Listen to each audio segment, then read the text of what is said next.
Hello friends, आज की ताज़ा खबरों में आप सभी का स्वागत है। झारखंड की तमाम छोटी बड़ी खबर इस वीडियो में देखने को मिलेगी।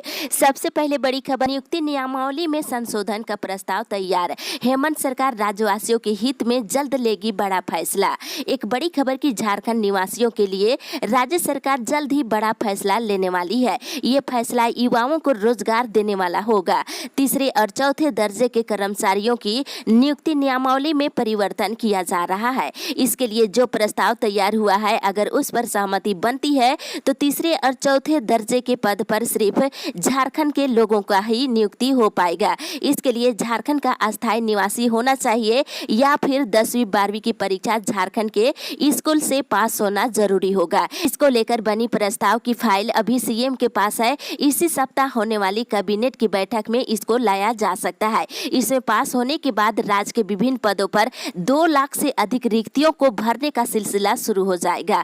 अगले महीने इसके लिए इश्तिहार भी यानी विज्ञापन जारी हो सकता है। सबसे पहले शिक्षक और पुलिस के पद पर बम्पर बहाली निकाली जाएगी। इसी के साथ ही अगली बड़ी खबर, पहली सोमवार से ही निकलेगी कांवड़ यात्रा। इधर पलामू जिले के प्रखंड क्षेत्र के प्रतापपुर स्थित नवनिर्मित प्राचीन शिव सनपत धाम सह मिनी बाबा धाम मंदिर में बाबा भोले भंडारी के भक्तों का सावन की पहली सोमवार से कांवड़ यात्रा निकलेगी। इसकी जानकारी मंदिर निर्माण समिति के अध्यक्ष अरविंद सिंह ने दी है। सावन की पहली सोमवारी यानी 26 जुलाई से कांवड़ यात्रा निकलेगी, जो पूरे सावन चलेगी। और इस साल भी कोरोना को देखते हुए श्रावणी मेला और रथ यात्रा नहीं निकाली जाएगी। इसी के साथ ही अगली बड़ी खबर, मौसम विभाग से झारखंड के 9 जिलों में येलो अलर्ट जारी।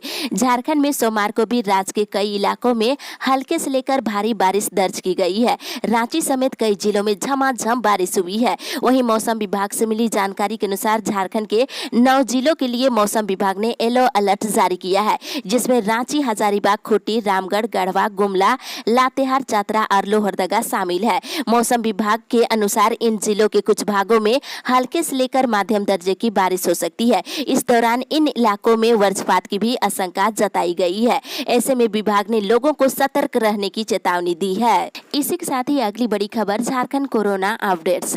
झारखंड पिछले 24 घंटे के दौरान कोरोना के 64 नए मरीज मिले हैं, जिसमें बोकारो से 10, देवघर से 1, धनबाद से 2, दुमका से 1, पूर्वी सिंहभूम से 3, गोड्डा से 22, हजारीबाग से 3, कोडरमा से 2, लातेहार से 1, रामगढ़ से 7, रांची से 6, साहिबगंज से 3, सिमडेगा से 2 और पश्चिमी सिंहभूम जिले से 1 नए मरीज मिले हैं। वहीं पिछले 24 घंटे के दौरान 53 मरीज स्वस्थ हुए हैं, जिसमें बोकारो से 7, देवघर से 1, धनबाद से 2, दुमका से 1, पूर्वी सिंहभूम से 7, गुमला से 1, हजारीबाग से 10, जामताड़ा से 10, कोडरमा से 2, लातेहार से 3, लोहरदगा से 3, रामगढ़, रांची और साहिबगंज से 2-2 मरीज स्वस्थ हुए हैं। वहीं राज्य में एक्टिव केस की संख्या घट करके 336 हो गई है, जिसमें बोकारो में 27, चतरा में 3, देवघर में 8, धनबाद में 17, दुमका में 4, पूर्वी सिंहभूम में 44, गढ़वा में 2, गोड्डा में 4, गुमला में 12, हजारीबाग में 18, जामताड़ा में 27, खूंटी में 2, कोडरमा में 19, लातेहार में 11, लोहरदगा में 13, पाकुड़ में 1, पलामू में 9,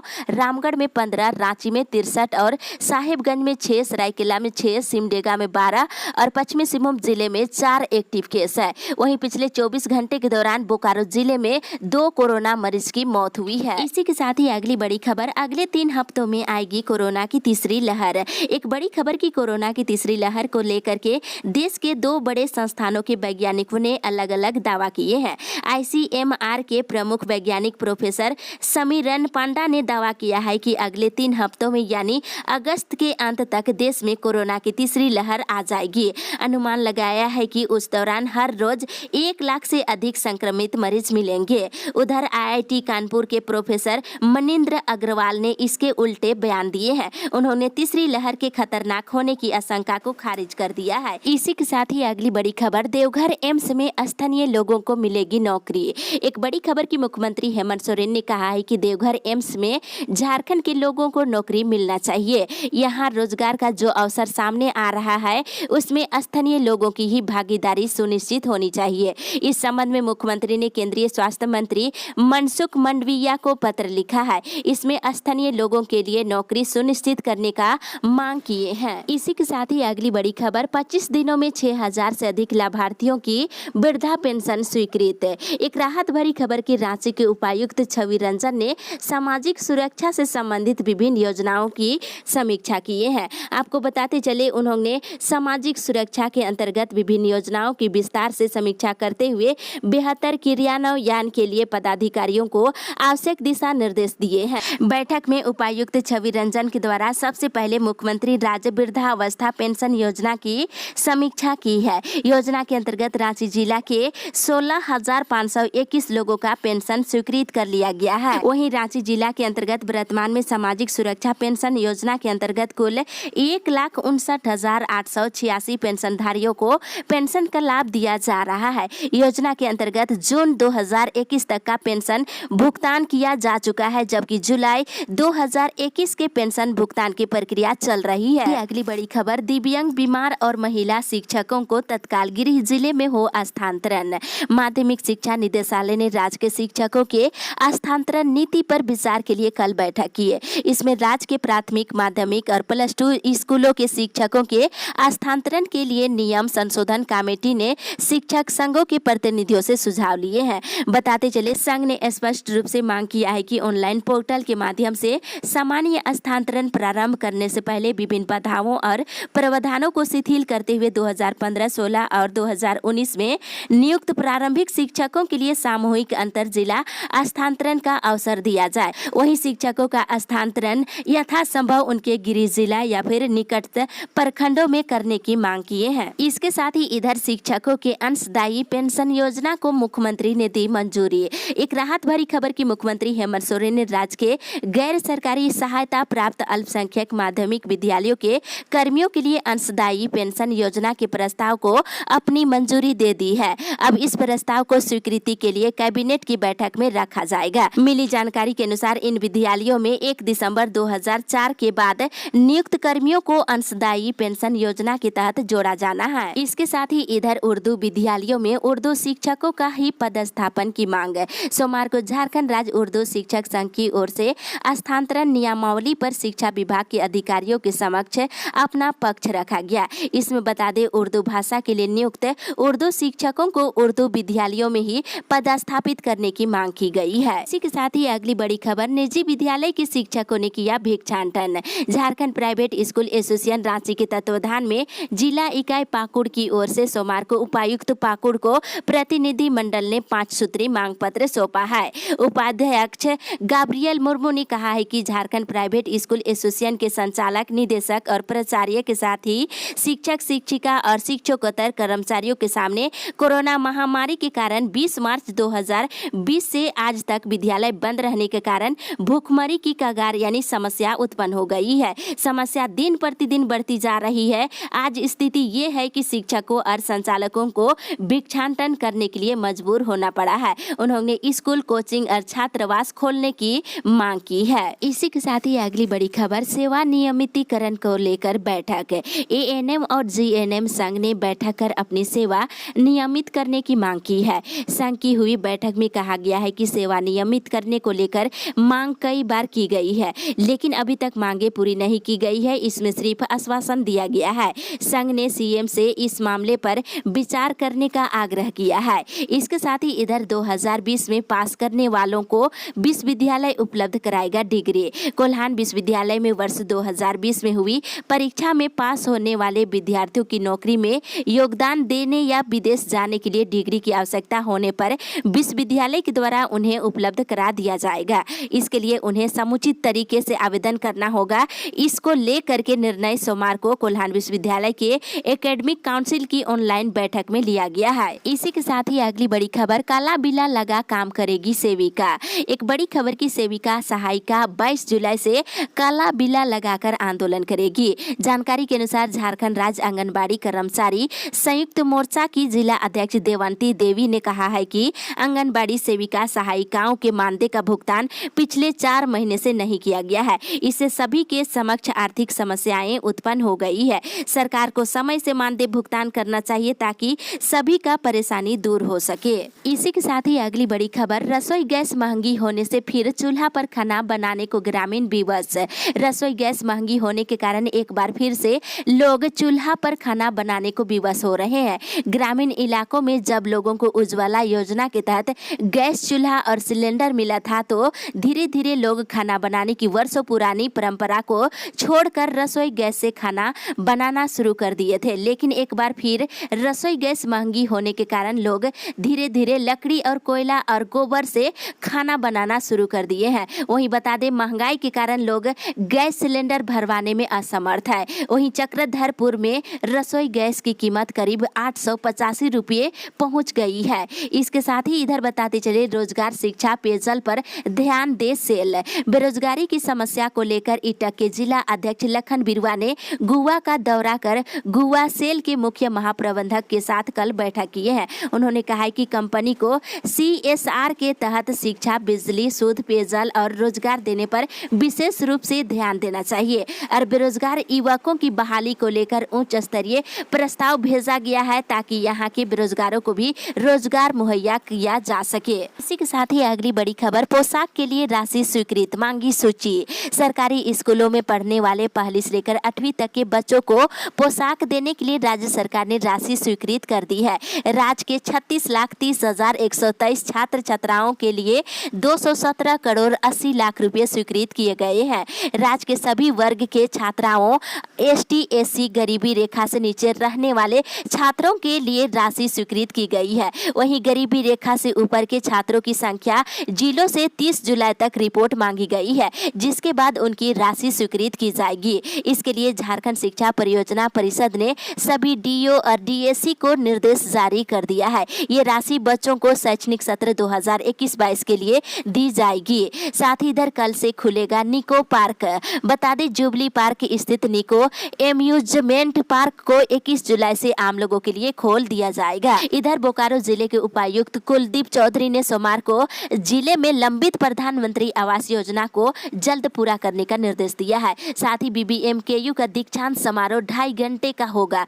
BBMKU का दीक्षांत समारोह और नए कैंपस का उद्घाटन 22 जुलाई को होना है। दोनों कार्यक्रम 2.5 घंटे का होगा। इसमें राज्यपाल और मुख्यमंत्री उद्घाटन में वर्चुअल रूप से उपस्थित होंगे। इसी के साथ ही अगली बड़ी खबर, CBSE की 10वीं का रिजल्ट अब 22 के बाद। CBSE 10वीं का रिजल्ट अब 22 जुलाई के बाद जारी होने का अनुमान लगाया जा रहा है। वहीं 12वीं का रिजल्ट 31 जुलाई को जारी किया जा सकता है। बोर्ड के एक अधिकारी ने बताया है कि कुछ स्कूलों ने तय नीति के मुताबिक मूल्यांकन नहीं किया था, जिसके वजह से लेट हो रही है। इसके साथ ही इधर निजीकरण के विरोध में उतरे बिजली कर्मी। रांची और जमशेदपुर में बिजली वितरण निजी हाथों में सौंपने की प्रक्रिया का विरोध शुरू हो गया है। सोमवार को ऊर्जा विकास निगम के पदाधिकारी और कर्मचारी समन्वय समिति ने बिजली के निजीकरण के खिलाफ ऊर्जा निगम मुख्यालय के समक्ष प्रदर्शन किए हैं। इंजीनियर और कर्मचारी मुख्य गेट में जुटे और केंद्र सरकार के बिजली क्षेत्र के निजीकरण की नीतियों का